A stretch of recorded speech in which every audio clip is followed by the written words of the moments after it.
they used to have a sign that said you can't go, but lots of people go. They took the signs down, so I just kind of go. I don't know. Maybe it's illegal.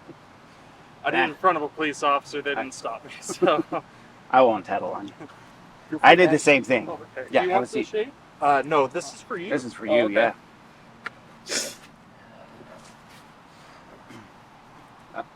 All right. So Ben, Yes. have you been able to think of anything that you would like to talk about, or do you want to choose from our can of words? Well, I'm actually curious. I scanned your QR code, and Mhm. I don't know what epistemology is. Sure. So maybe that's my first question. Let's go ahead and start with that. And you're welcome to keep this if you want it. Awesome. Was there a definition written on here? I think the official definition right now is for epistemology or street Yeah. epistemology. Epistemology. Epistemology, Both. the theory of knowledge, Okay. how we know stuff. Okay. So ontology is what we know. Mm-hmm. Epistemology is how we know it. Okay. It's the methods that we use to arrive at conclusions. Okay. Oh, all right. Then So an street example. Go ahead.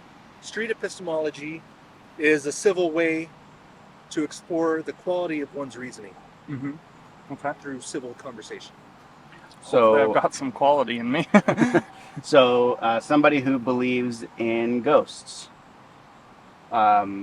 could discuss how they've come to the conclusion that ghosts are real, Okay. or aliens, or whatever the case may be. Okay. Do you have anything in mind? And you're welcome to Awesome. take that. I don't know. I listen to a lot of I'm religious, but I'm like kind of skeptic. I'm a kind of skeptic, so I don't just like take words for their exact like value when they're said, but what they actually mean. Mhm. So I guess I'd ask the question: do you think personal belief trumps apparent truth? And so when I say that, I mean like somebody has an experience that they stand by and live by, but can't, prove in any specific way, like in a physical sense. Okay. If we were to adapt that into an affirmative claim, how might you rework that? It's kind of difficult. I guess I'd say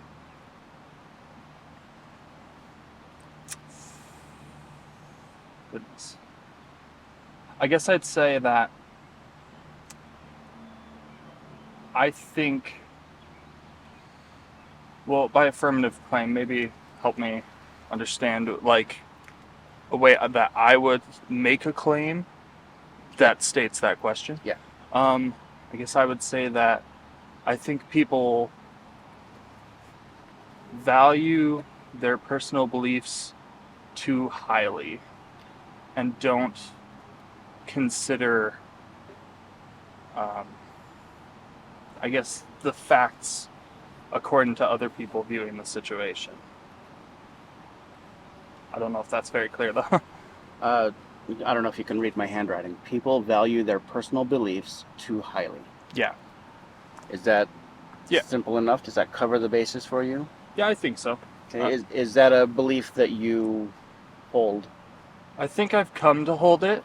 I think there's obviously a lot of caveats, and I have a lot of personal experiences where I stand by it pretty tightly, but I'm also open to the idea that we see and hear things that we want to believe, and we put a lot of stock into those things and define ourselves based off of them, and that we sometimes ignore apparent or objective truth in order to not give up a part of who we are, like something we've made part of ourselves. Does that make sense? Sure. Could you give me an example to narrow it down? What is a personal belief that someone might value too highly? It's pretty easy to attach to religion, but I don't know, maybe a way you interpret something that's happened in your life with regard to religion.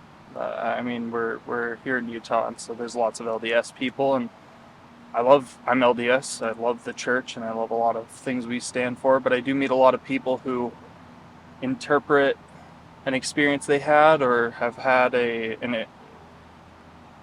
they've learned something that they attribute to, I guess you could say, objective truth, which isn't necessarily not provable necessarily, but difficult to rationalize for other people, and so I feel like it can lead to situations where a person is way too self-absorbed with what they personally believe, that they either override the opinions or the concerns of other people, and almost to a fault. Just like, I guess you asked for a specific, I don't know, I guess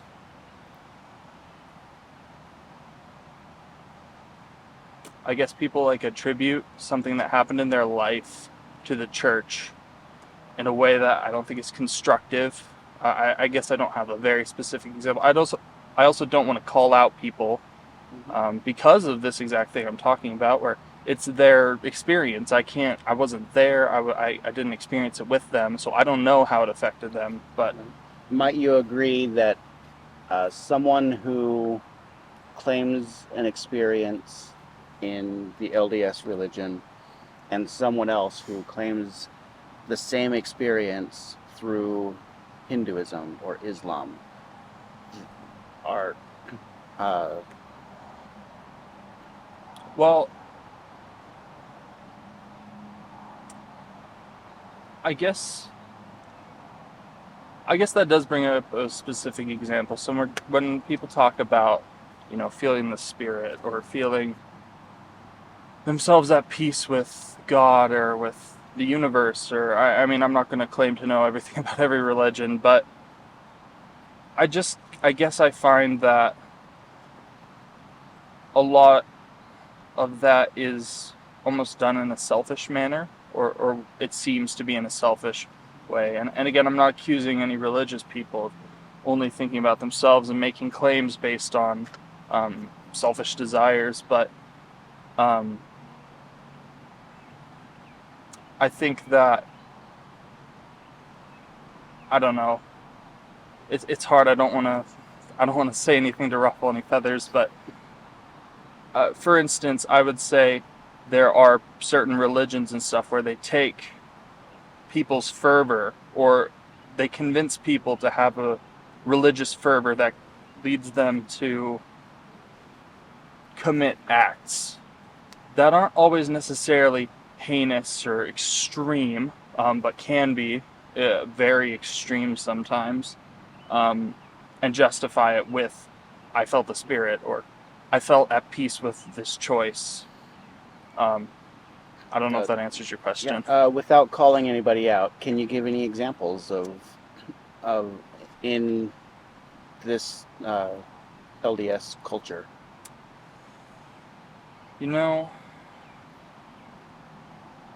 I would consider the things I've seen in the LDS culture so far, personally,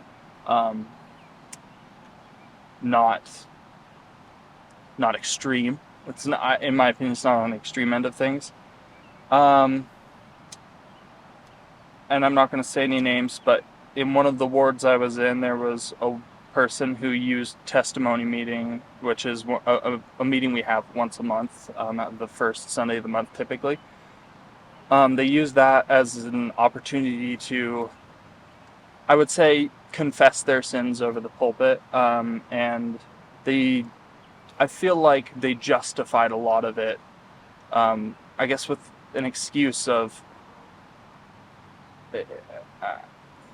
I don't remember the exact words, but it felt like they were making excuses of, oh, well, at the time I felt the spirit, but then I did this, and now I'm questioning, and then they kind of, so they used the spirit to kind of caveat their wrongdoing,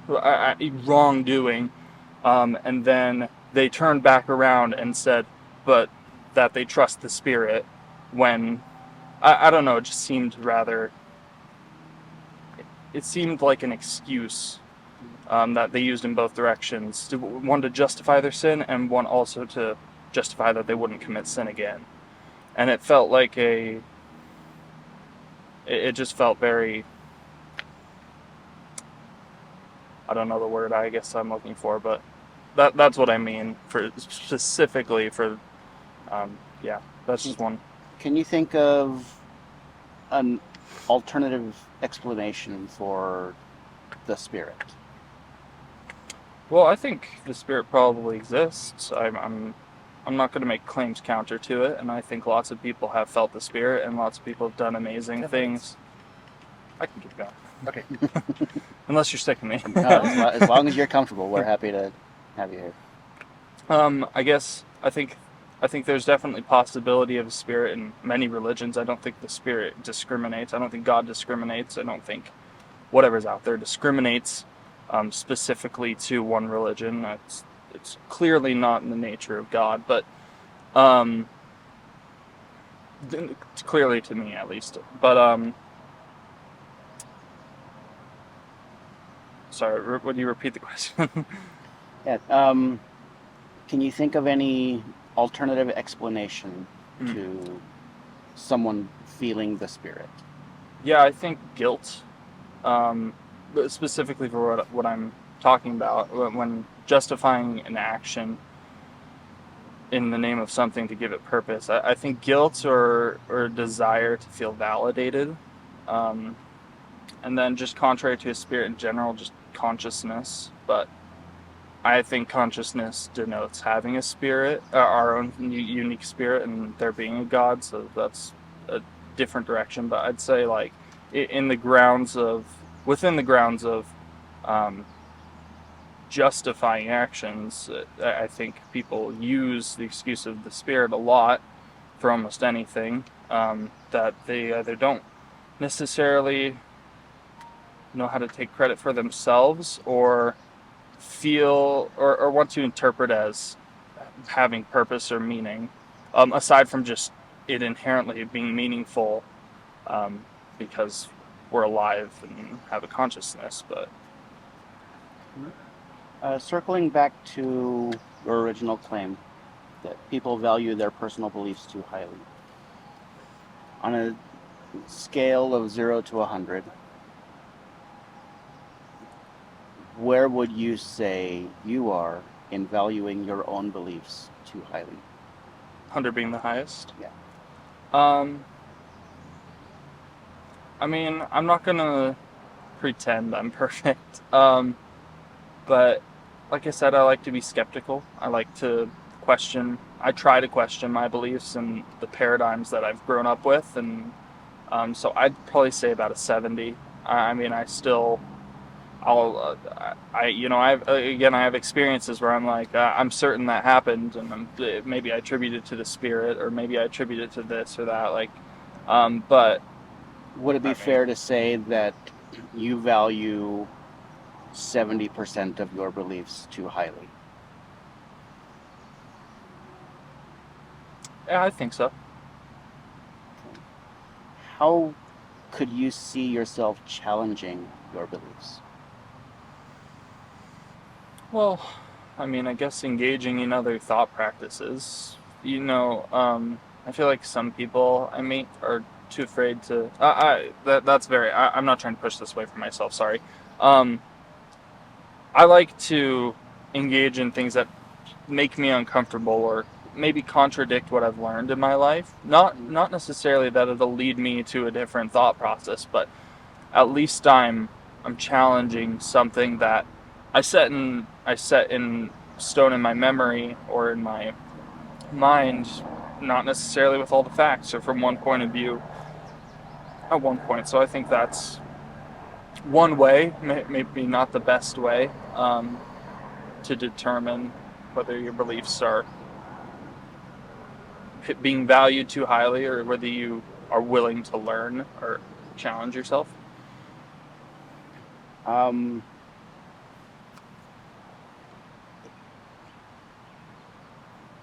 have like 5 questions in the queue that want to figure out which ones to ask, and I also don't want to take up too much of your time. Don't worry. Yeah. If I hear something I don't like, I'll flip over. I'll knock the cameras down. I'll probably beat one of you up or get beaten up. It is what it is. You stand a pretty good chance of taking me. I'm not sure about him. Trying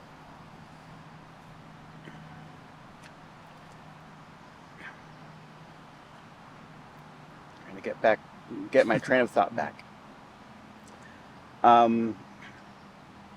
How would you define the difference between truth and accuracy?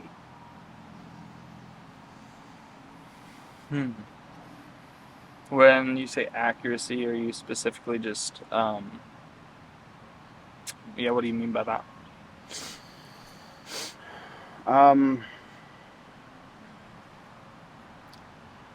We could say it's true that lamppost over there is black, but it might be more accurate to say it is charcoal.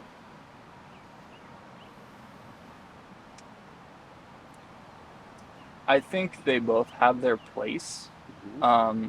I think sometimes it's important to acknowledge objective truth, and I guess you could say ignore the accuracy. For instance, if you were talking about the Holocaust, you can easily just say 12 million people were killed in the Holocaust. Or you could be accurate and say that I'm probably about to not speak accurately, but to my belief, it was 6 million Jews who were killed, and all these different groups. And so I don't think accuracy is necessary in a situation like that. Whereas sometimes accuracy is super important. For instance, this isn't exactly the same kind of argument, but in cooking, if it says 1 teaspoon of baking powder, but you add 1 tablespoon, you're going to have a dramatically different thing in front of you. And so it's true that baking soda should go in this particular recipe. Yeah. It is accurate that Yeah. it should be 1 teaspoon. Yes, that's a great way to put it. Okay. Can you think of an example, taking it back to people value their personal beliefs too highly? Mm-hmm. Can you give me an example of the difference between truth and accuracy in that case? Well, I'm not certain I can. I would say that the first thing that came to mind, I suppose, was that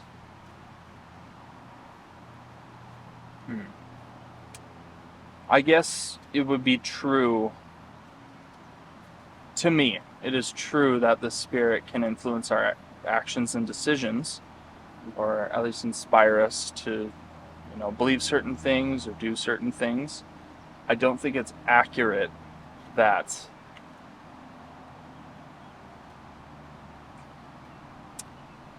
if you're living the life you promised to live, all of your decisions will be influenced by the Spirit, and thus you can use the Spirit to justify any action or belief that you have. And let me give you a quick example. I feel like, I don't know how much you know about the LDS Church, and again, I love the LDS Church. I'm not trying to say anything against them, but we talk about praying to know if the Scriptures are true, and we're specifically talking about the Book of Mormon. But it's extended to the Bible as well. If you read the Bible and you find something of value in it, you should pray to know if it's true.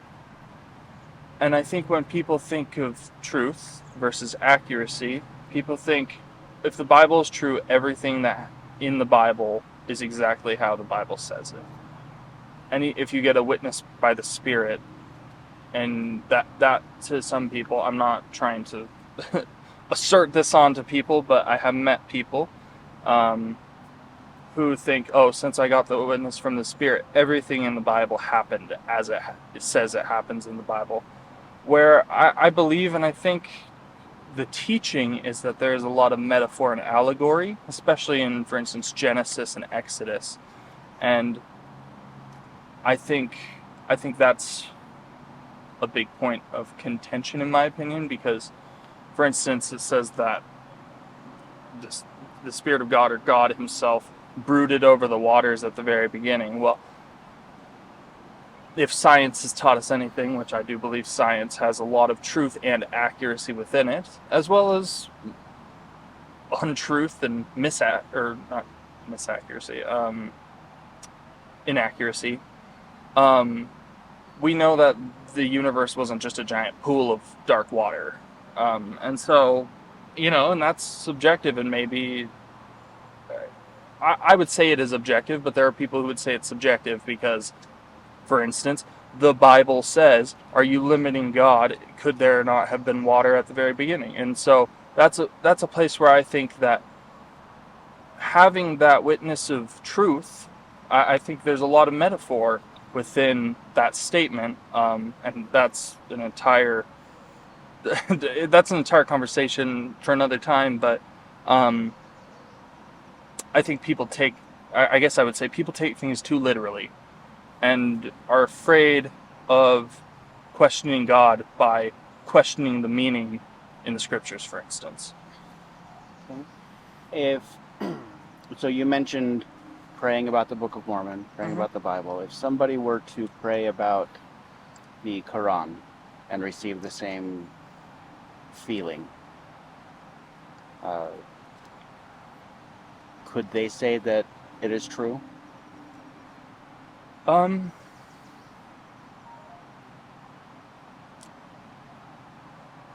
I believe that goes in another direction, and it's a dangerous territory to go into. And if you prefer, we can shift to, I forget what the Hindu scripture is called. Vedas? I think it starts with a V. I don't know what it's called. That's one of them. I think that's a book that's one of the series of books. You got the Vedas, and then you've got the Upanishads, and then you have like the Bhagavad Gita as one. That's the one I was trying to remember. But if somebody were to read and pray about the Vedas, and have that same feeling, I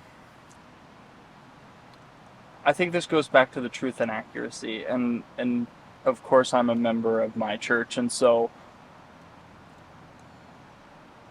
I believe that there's truth in a lot of things. And again, I believe the same thing I would say for the Bible that I believe for many other scriptures, which I have personally not studied.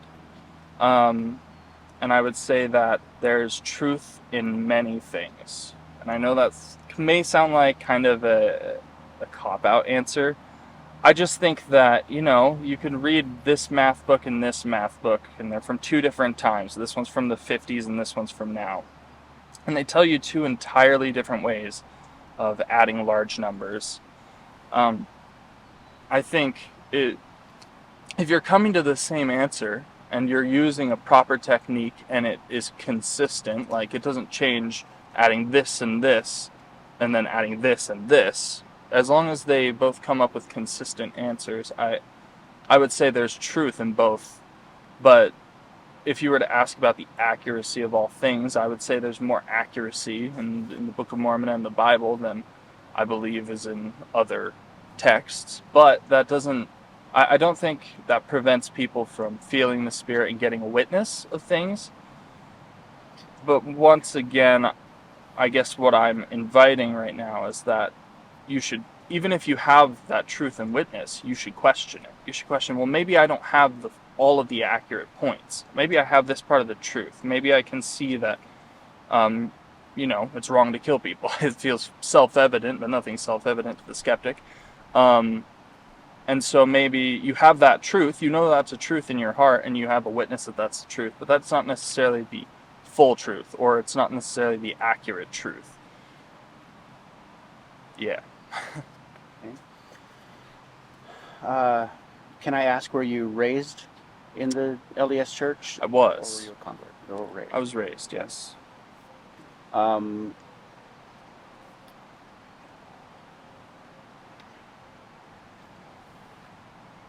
Um, how much of an influence do you believe your upbringing had? Well, a lot. I think everybody's upbringing has a lot of influence. Mine specifically, I had a difficult childhood. I'm not here to complain. I'm happy where I am. I have a great life right now. I have a fantastic life right now. It was difficult, and honestly, I think a lot of it has pushed me away from the church. If I'm being honest, yeah. So I think, of course, there's influence, but Were you raised here in Utah no. or no? I was raised mostly in Montana. I'm from Oregon. I was born in Oregon, but I was raised in Montana. Would you say that it was a fairly heavily LDS influenced region that you grew up in? Maybe just because we were connected with the church, but I mean, I don't know exact numbers. It was a smaller church. There were some mega churches, or we just called them mega churches, like some larger chapels that would that operated in the same. They probably had a larger congregation than us, but the people, I was exposed to a lot of that culture, and the whole time I was raised. Your experience with Scripture, with the Spirit, do you feel like if you had been raised mainstream Christian, evangelical, Baptist, whatever, that you would have found the LDS Church? That is a good question. I'd like to believe so, because I do find it to have a lot of truth. I'm not certain, of course. I think that's a hard question. I'm afraid of sounding, I guess you could say, indoctrinated. I think, truthfully, there's a lot of good, and I hope that I would have found it.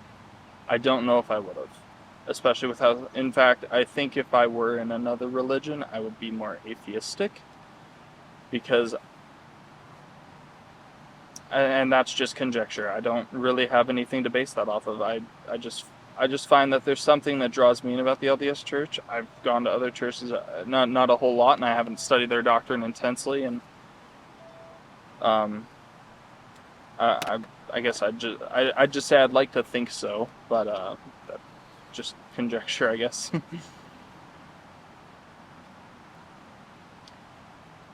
How important is it that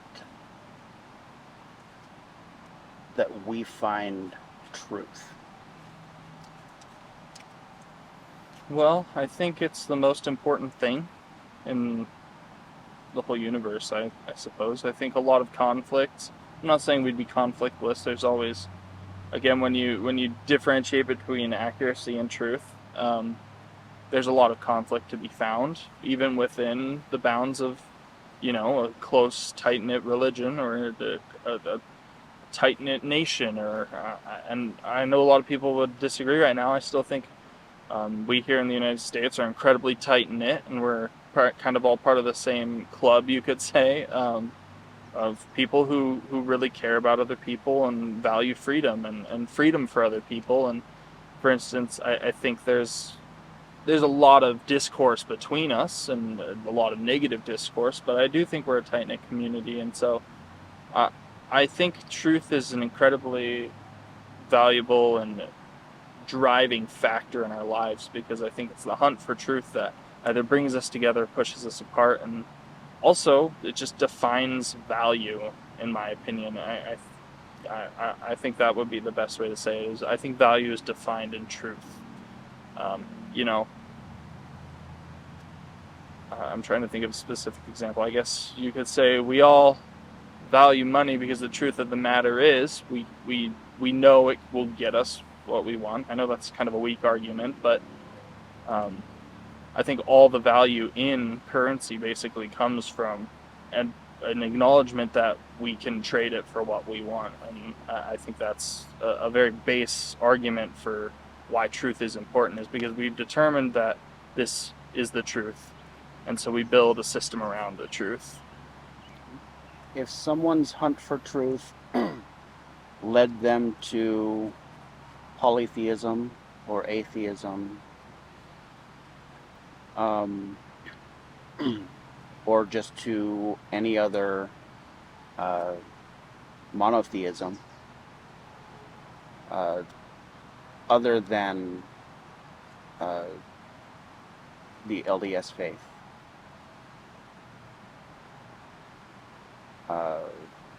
would you perceive their pursuit as being inaccurate?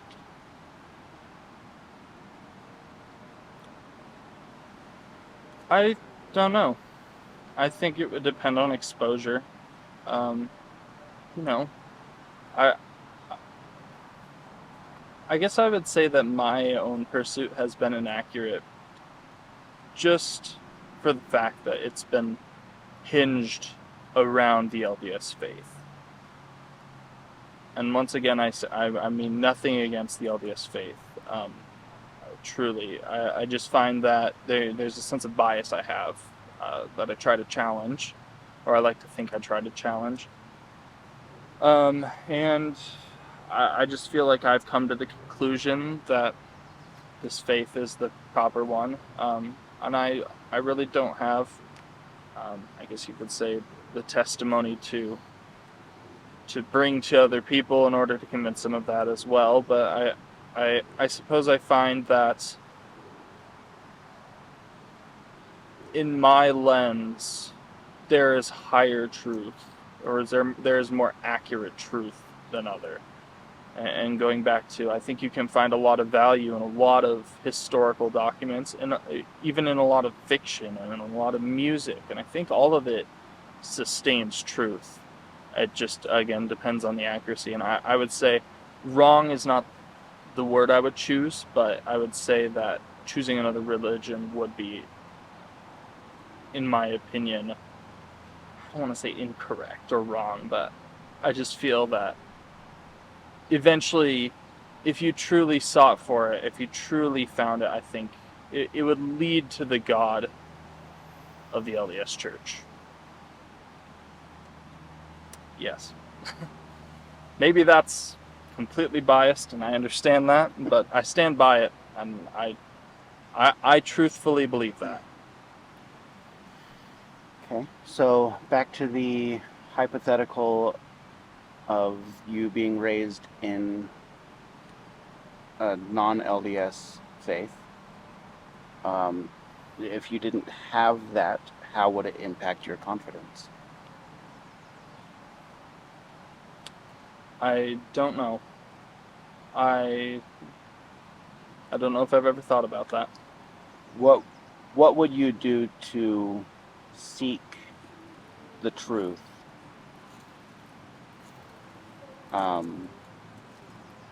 If you didn't feel like you had it?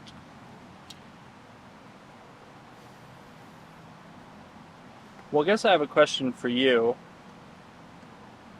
What do you think would change if you were raised in a completely different way? Because I feel like a lot of who I am right now, a lot of my insecurity in the church, but just in life in general, came from how I was raised and the things that happened to me in my life. Well, would something different have happened if I were in another religion? And I feel like I'm not trying to say, well, it's an impossible question to answer. I just genuinely wonder. I don't know if I'd be as skeptical or as thoughtful, or I don't know if I'd be me in a different place. Assuming that our personalities, let's just hypothetically, let's say that astrology is true, that personality traits are things that we're born with, that it is either entirely or equally true that that that nature is more than nurture. And so you are you. You have your same personality traits. Mm-hmm. You just don't have your religious upbringing. Well, I think I kind of touched on this earlier. I guess I believe I would be atheistic, or more atheistic. I guess I like to be skeptical, and I'm frustrated by the fact that I have determined a truth already, that I've determined, because I feel like it hinders my own personal progress. What could you do to pursue truth, whether it's what you have already or otherwise? I say a lot, sorry. You're fine.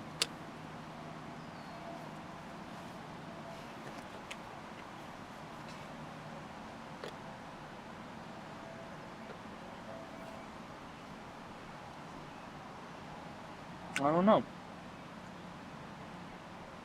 What can you do going forward to further pursue truth?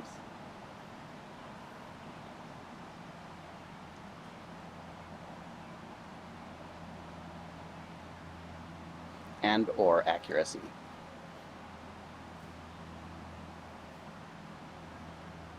I think I'm going to be thinking about that a long time. I think my answer immediately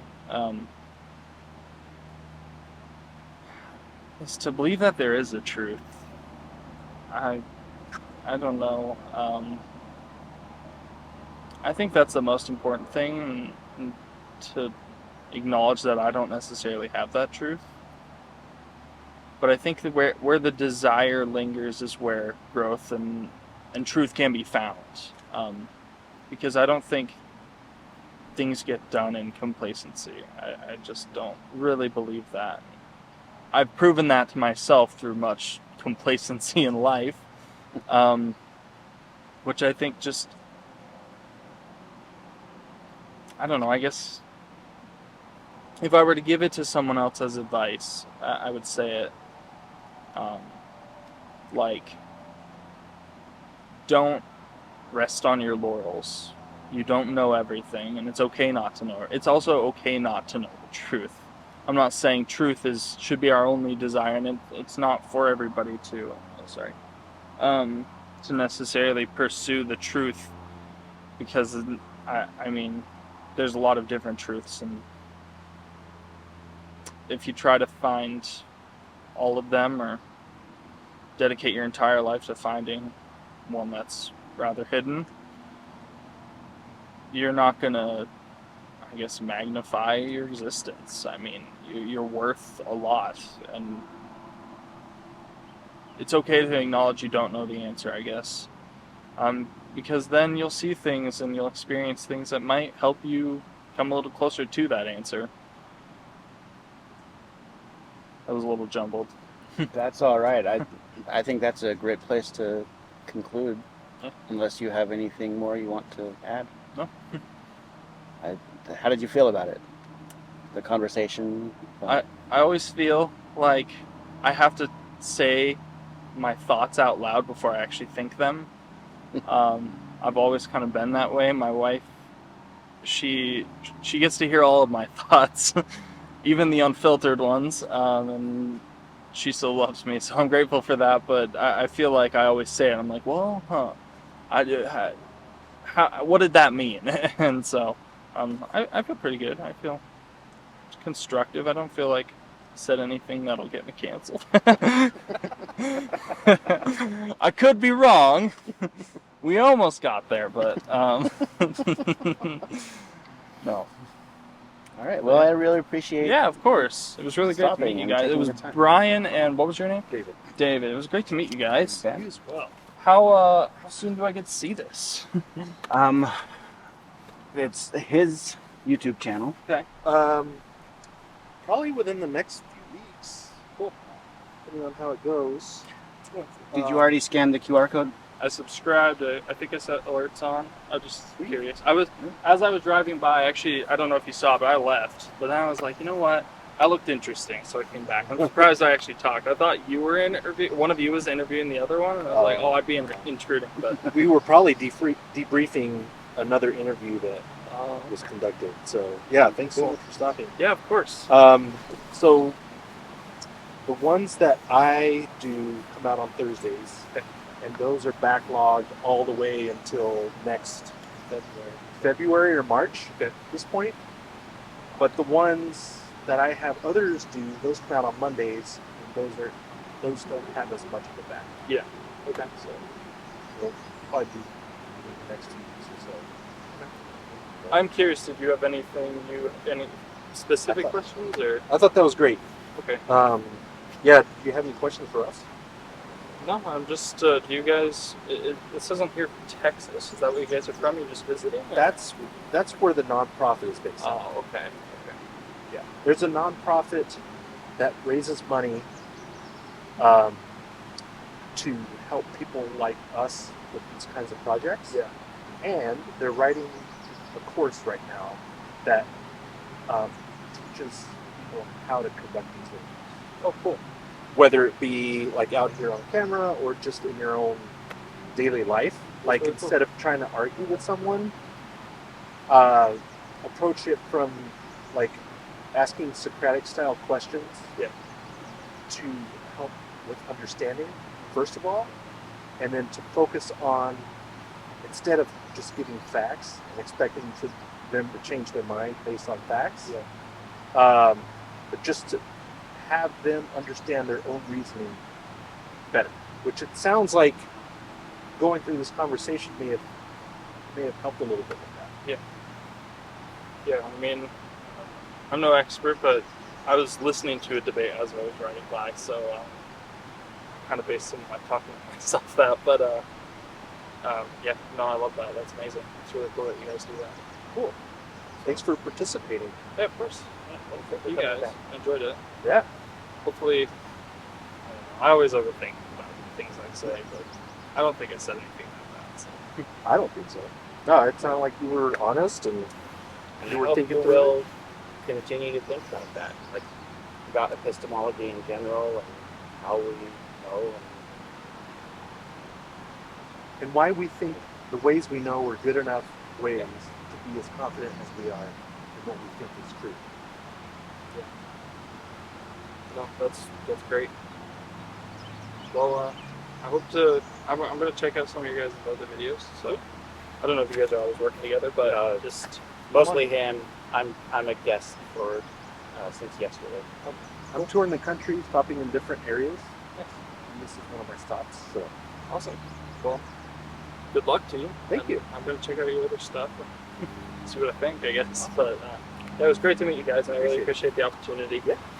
I did want to say thank you for avoiding Islam specifically. I would say I have some more pungent views, not hateful, but definitely, I guess you could say radical. I just don't feel inclined to talk about them a whole lot. So, And it was easier to think of the Quran than it was to think of yeah. that Vedas. yeah. Yeah. Yeah. The important thing about that whole thought experiment is, like, I assume that you would say that the Muslim is coming to a different conclusion than a member of the LDS Church, right? I think so, but yeah, maybe. I think the conclusion specifically, though, is that I feel like the resolve for what you'll do for your religion might be.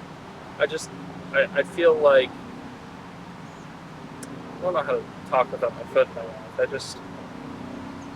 I just feel like the resolve of what they're willing to do to further their religious goals seems hateful I don't want to spread. I've had multiple Muslim friends. I'm not just saying that to cover my base. I've met plenty of wonderful people, but I've also met a couple of people who are really bad. Yeah. It was They're- shocking. They're behaving based on what they believe. Yeah. Would you say that? Like, Yeah. I don't want to put words in your mouth. No, I'd agree, and I think that's why I brought this up. Is I think it's okay to challenge your beliefs when I think inherently your beliefs can be toxic if they were built on the wrong foundation or Right. without outside influence, I suppose. Would So, you say that the behavior that they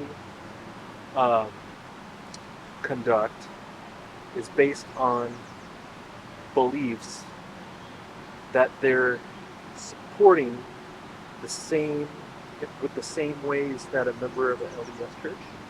Feelings, scripture, prayer, being raised in it,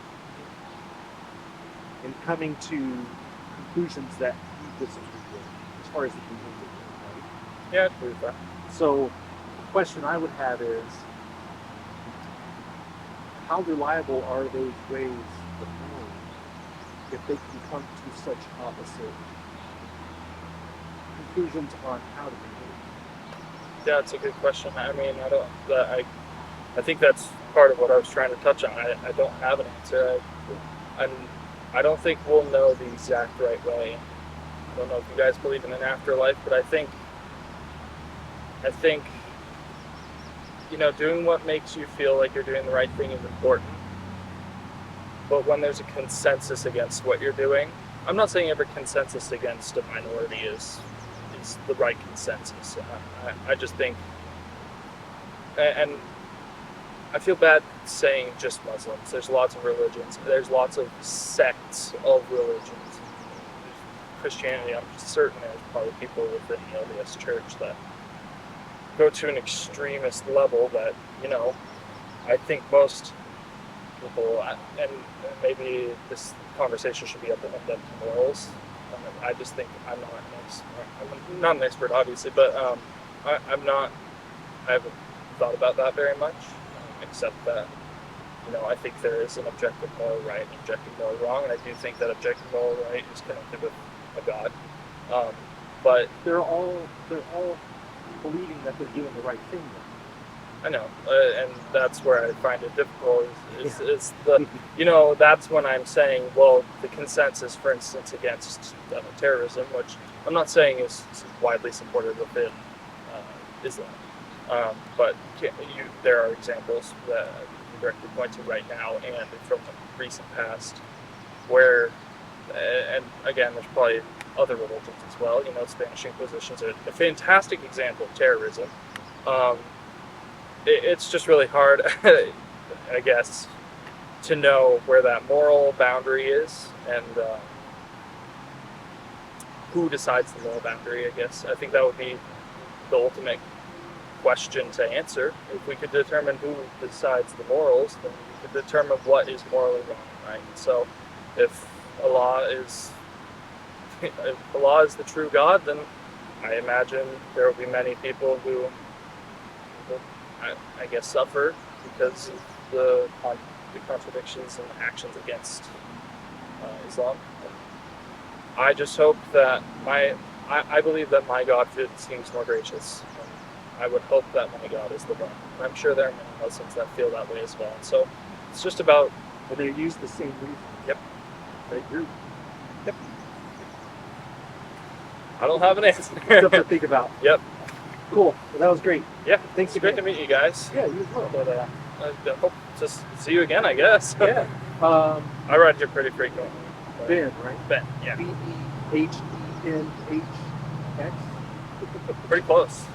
You missed a Z, but that one was silent, so I didn't expect. I just want to spell it right for the video. Yeah. Do you need the last initial No. or anything? Okay. But BEN? Yeah. Okay. Cool. Hopefully I don't get your channel canceled. No. It's Yeah. all good. There's been a lot more spicy. I thought that was a little spicy. Well, who are in Utah? Painting. That's That's right. that's going in my Instagram bio. Thanks, guys. All right, see you later. So we had camera failure all over the place. All over this the one went place. first, Yeah. and I think it may have been like sometimes this just cuts off for some reason, and then it doesn't charge it. I don't know. I need to dig into that. But I think the other one's overheated because their batteries were fine. But this one seems to still be going. So, any thoughts?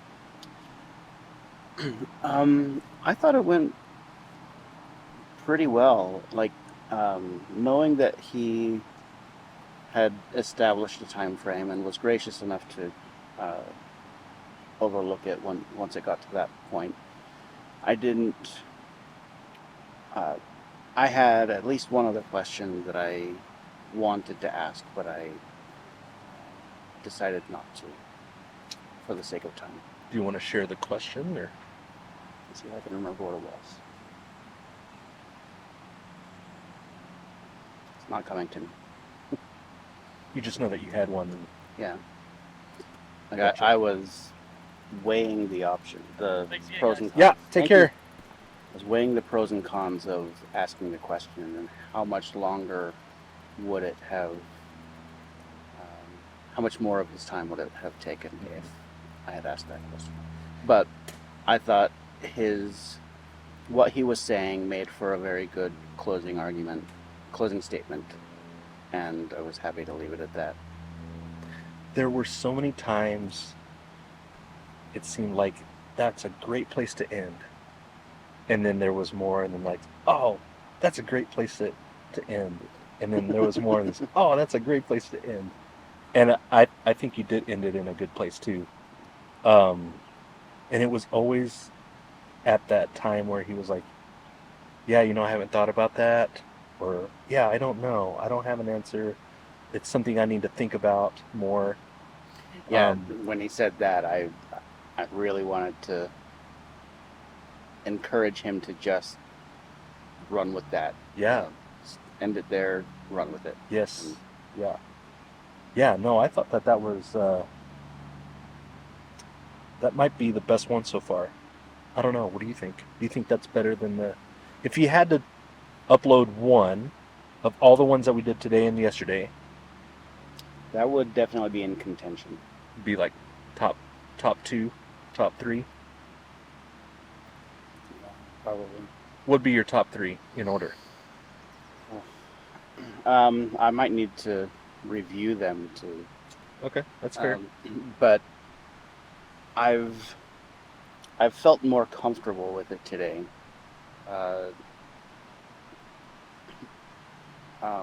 Ben, Sarah, David. That'd be your top 3. Probably, or trying to remember who our last guest was yesterday. That was Saya. Saya. Uh-huh. She might replace one of those. Yeah.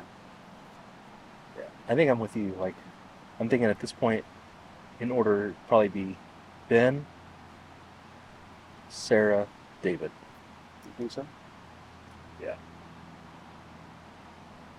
If I had to choose right now. Now I have to admit, I went pretty easy on Sarah because she's my wife's aunt. Does she know where you are as far as spirituality and stuff? I don't know if she does.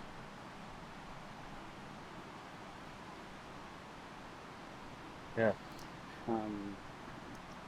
There's been a bit of a rift with that side of the family since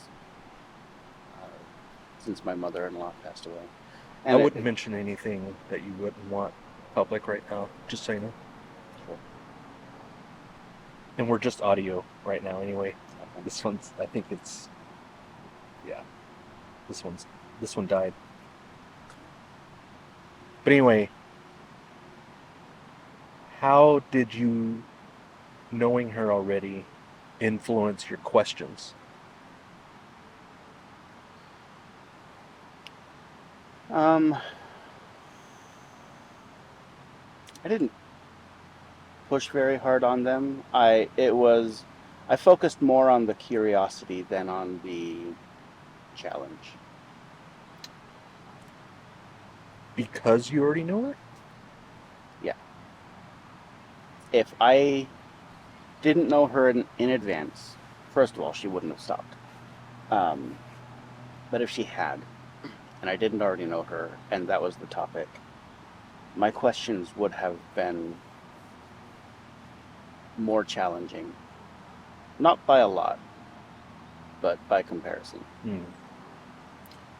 It's an interesting thing to think about because there's this kind of idea of like what's different about an SE conversation with someone you know versus someone you don't know, and why, and should it be?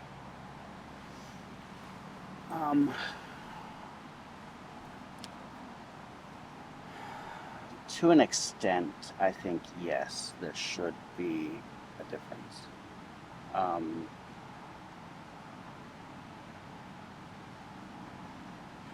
You still want to be able to have open and honest conversations, but the consequences, both positive and negative,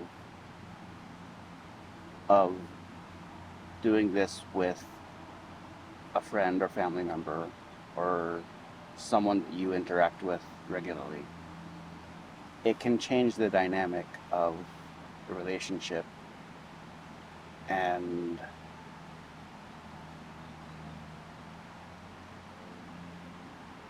you just have to be careful not to damage it in some way.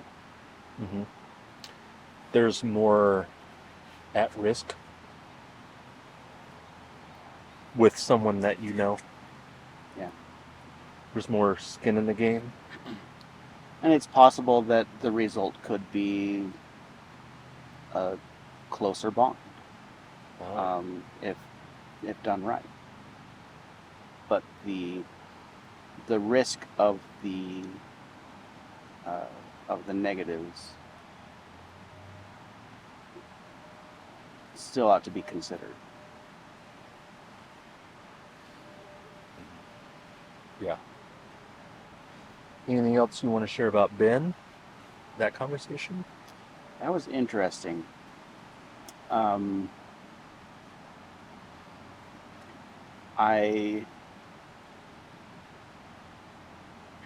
was glad that I was able to maintain, at least from my own perspective, a neutral position.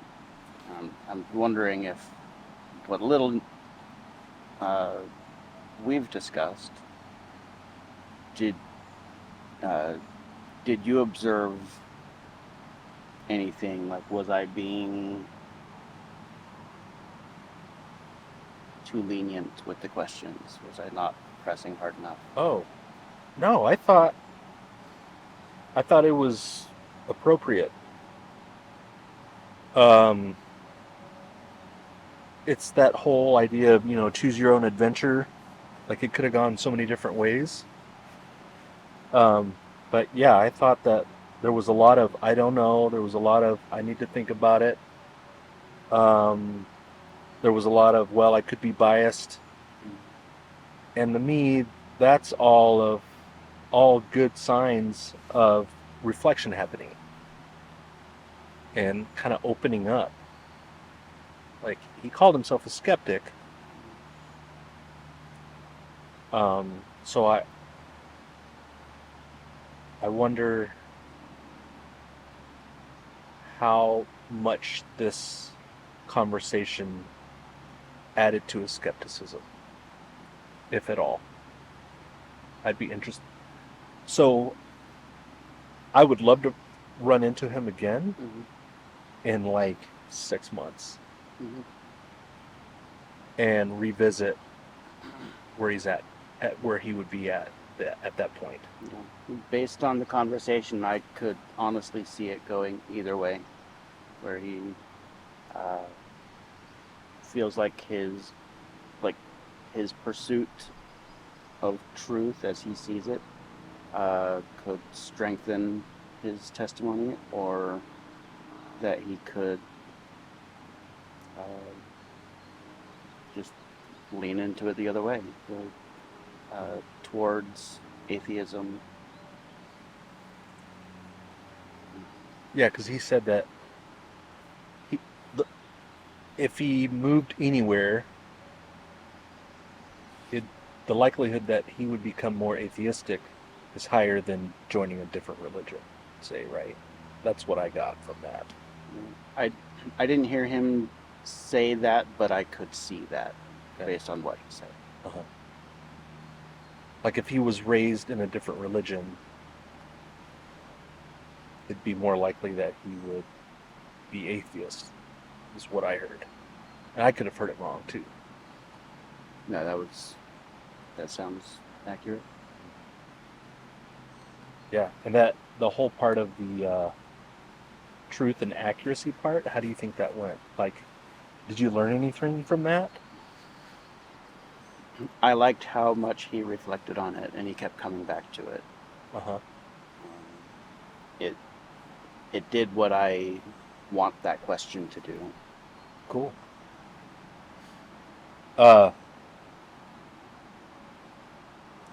It's true that the pole is charcoal gray, right? As true as it is to say it's black. So can something be true and not accurate? Yes. Do you have an example of that? I mean, using the same example of the pole, to be accurate, we could go to the city and say exactly what color did you paint, like what is the paint number Uh-huh. that you used to paint that. And if they said it's 1, 2, 3, would it not be true that the paint code is 1, 2, 3? That would be both true and accurate. Right. So that example doesn't sound like it works. Why not? Because we're looking for something that's not true but is accurate. Right. Did I ask? I may have worded it inaccurately. Do you have an example of something that's accurate and not true? No, because I think, for me, accurate is a more refined truth. Okay. So it's like one of those Venn diagrams that is like a dartboard Yeah. kind of thing. Like you have truth, and then within that, there's another circle and that's accurate. Yeah. Okay. Is there, in the circle of accuracy, is any part of that outside the circle of truth? Or can you think of anything that would cause the circle to go outside the truth circle? We can use the whiteboard too if you want. I'm inclined to say no, but I would be interested if somebody could provide an example Me of that. too. Me too. That's what I thought you were going to give. That you thought I was going to give an example, Uh-huh. and I one doesn't come to mind. Yeah, me either. Okay. I think I have a better understanding of where you're at as far as the difference. Yeah.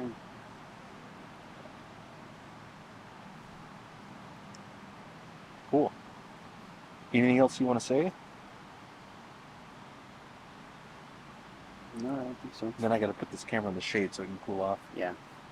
Just go Cool. ahead and do That was good. How do you feel now? Just generally. Yeah, I'm feeling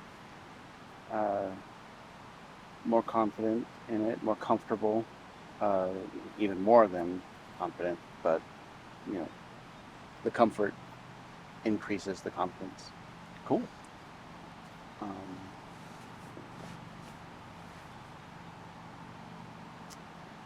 um, I could be interested in a deeper challenge. Um, I don't know if one will come along today or tomorrow, but